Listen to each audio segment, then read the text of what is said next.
নমস্কার বন্ধুরা, মালতী কিচেনে তোমাদের সবাইকে স্বাগত। আজ নিয়ে এসেছি দেখো তাল শাঁস। আজ তাল শাঁস দিয়ে পায়েস বানাবো। তো সকল বন্ধুদের কাছে আমার অনুরোধ রইল সম্পূর্ণ ভিডিওটা দেখার জন্য। আমি আগের বছরও তাল শাঁসের পায়েস করেছিলাম, কিন্তু ওটা ছিল শুধু তাল শাঁস একটু ছাড়া ছাড়া ছিল। তার জন্য এবার একটু অন্যরকমভাবে করব। এখানে দেখো তাল শাঁস নিয়েছি, খুব কচি পাইনি, যেহেতু নিজে বাজারে যাইনি, তাই একটু কচি হলে খুব ভালো হয় পায়েসের জন্য।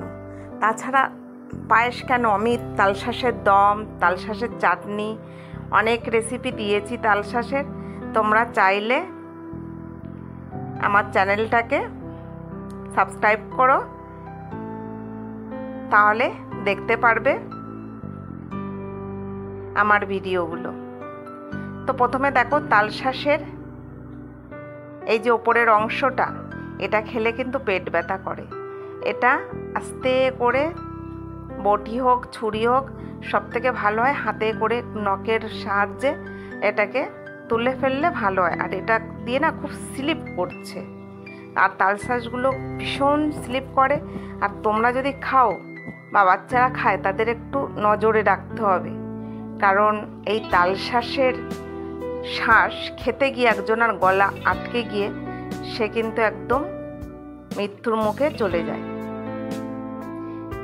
তাও বলছি কে, প্রয়াত ঋতুপর্ণ ঘোষের মা, পরিচালক ঋতুপর্ণ ঘোষের মা এই তাল শাঁসের খেতে গিয়ে তার গলায় বেঁধে গিয়ে তার মৃত্যু ঘটে।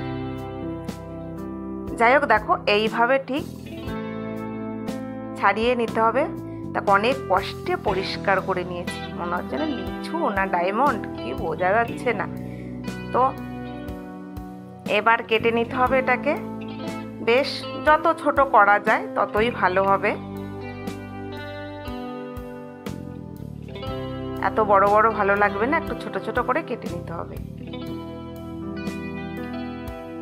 তা আমি যতটা পারছি ততটা কাটছি, কিন্তু খুব স্লিপ কাটছে।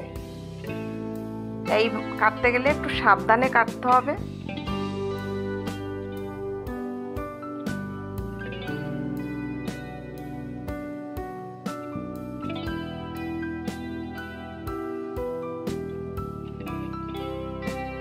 তো দেখো এখানে তাল শাঁস বেশ কুচিয়ে নিয়েছি, কাজু কিশমিশ, আর এখানে মনে হয় কি বলবো 50 গ্রামের মতো গোবিন্দভোগ চাল আমি ভিজিয়ে রেখেছিলাম।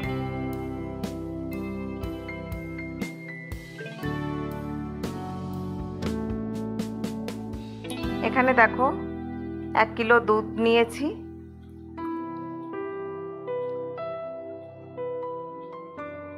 দুধটাকে একটু ফোটাতে হবে, খুব বেশি যে ঘন করতে হবে তার কোনো মানে নেই, ফুটে উঠলেই হবে। দেখো জমে গেছে একদম, কেটে রেখেছিলাম না। এবার তাল শাঁসটাকে দিয়ে দিচ্ছি দুধের ভেতরে। আর যে পাত্রে রাখা হয় না, একটু আঠা আঠা চিটচিট মতন হয়ে যায় এই তাল শাঁসটা।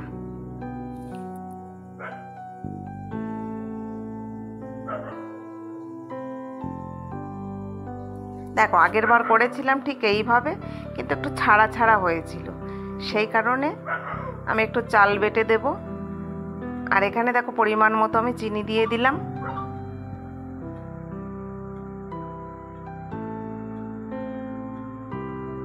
আর এই যে চালটা পেস্ট করে নিয়েছি, ঠিক দেখো দুধের মতন আমি এই ঢেলে দিলাম দুধের ভেতরে। একদম এমনভাবে পেস্ট করেছি, একটু বেশি করে জল দিয়েছি, মনে হয় যেন এর ওপর দিয়ে দুধ ঢেলে দিয়েছি। আর এটা দেওয়ার সঙ্গে সঙ্গে একটা ঘনত্ব তৈরি হয়ে গেছে। এবার কাজু কিশমিশ দিয়ে দিলাম। দেখো দেখেই বোঝা যাচ্ছে যে একটা ঘন ঘন ভাব এসছে। আর এটা যদি একটু ফ্রিজে রেখে দাও, ঠান্ডা বেশ জমাট হবে, বেশ ভালো লাগবে খেতে। কিন্তু আমার সে সৌভাগ্য হয় না। সামান্য নুন দিয়ে দিলাম, নুনটা না দিলে স্বাদটা আসবে না। নুনটা দিয়েছি, এবার স্বাদটা ভালো আসবে। কিন্তু আমার এই পায়েস টায়েস করতে গেলে যেন আমার বাচ্চারা একদম আগেই চলে আসে খাবার জন্য।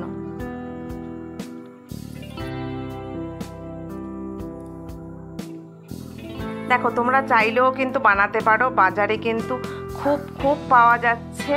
আর যাদের গ্রামের বাড়ি তাদের তো কোনো কথাই নেই, কারোর গাছ আছে, কারোর বাপের বাড়ি, কারোর শ্বশুর বাড়ি, কারোর মামা বাড়ি গাছ আছে, হ্যাঁ পাওয়া যায়। আর শহরে কিন্তু কিনে নিতে হয়। দেখো পায়েস হয়ে গেছে, রেডি।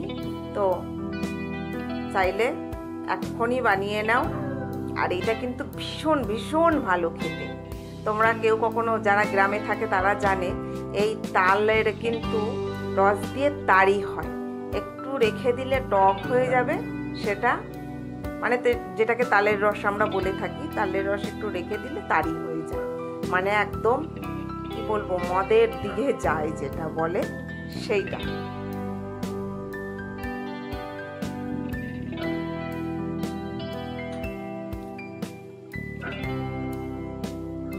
এই দেখো আমার বেবি সোনা তো একদম ছুটে চলে এসছে, সে গরমে একদম পারছে না। বাবু একটু ঠান্ডা হোক, ঠান্ডা না, বলে না আমি একটু চেটে, ও তাল শাঁসটা খাবে না, কিন্তু ওই যে দুধের যে অংশটুকু ওটাই খাবে, কিন্তু ও তো খেতে পারে না।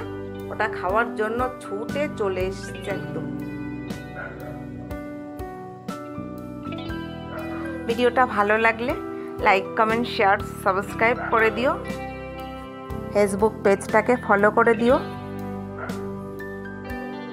দেখা হবে পরের ভিডিওতে। ভালো থাকো, সুস্থ থাকো, ধন্যবাদ।